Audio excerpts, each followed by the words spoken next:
আপনার শিশুর কি আলজিহ্বা ফুলে গেছে বা পাঁজরের ব্যথায় কষ্ট পাচ্ছে? রাসূলুল্লাহ সাল্লাল্লাহু আলাইহি ওয়াসাল্লামের পরামর্শ রয়েছে এর সহজ সমাধান। আজকের ভিডিওতে জানুন সেই গুরুত্বপূর্ণ হাদিস এবং প্রাকৃতিক চিকিৎসার রহস্য।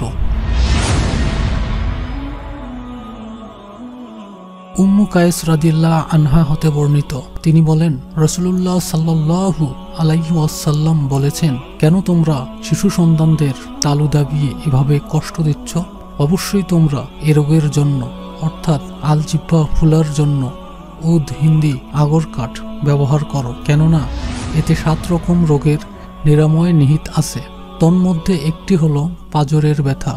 বাচ্চাদের আলজিহ্বা ফোলার ব্যথা হলে তা ঘষে পানির সাথে মিশিয়ে ফোঁটা ফোঁটা নাকের ভিতরে দিবে, আর পাঁজরের ব্যথা হলে মুখ দিয়ে খাওয়াতে হবে।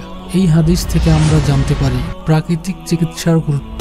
রাসূলুল্লাহ সাল্লাল্লাহু আলাইহি ওয়াসাল্লাম উদ বা আগর কাঠ হিন্দি ব্যবহারের উপদেশ দিয়েছেন, যা একটি প্রাকৃতিক ঔষধি উপাদান। শিশুদের চিকিৎসায় যত্নশীল হতে হবে এবং অপ্রয়োজনীয় কষ্ট দেয়া থেকে বিরত থাকতে হবে। ঔষধি ব্যবহার পদ্ধতি। উদ বা আগর কাঠ ব্যবহারের নির্দিষ্ট পদ্ধতি সম্পর্কে নির্দেশনা দেওয়া হয়েছে, যা রোগ নিরাময়ে কার্যকর। প্রাকৃতিক উপাদানের বহুমুখী ব্যবহার। আগর কাঠ পাঁজরের ব্যথা এবং শিশুদের জিহ্বা ফুলার জন্য ব্যবহার করা হয়, যা এর বহুমুখী গুণাগুণ প্রমাণ করে। ভিডিওটি যদি আপনার ভালো লেগে থাকে তাহলে লাইক, শেয়ার এবং সাবস্ক্রাইব করতে ভুলবেন না। আল্লাহ আমাদের সবাইকে সুস্থতা দান করুন।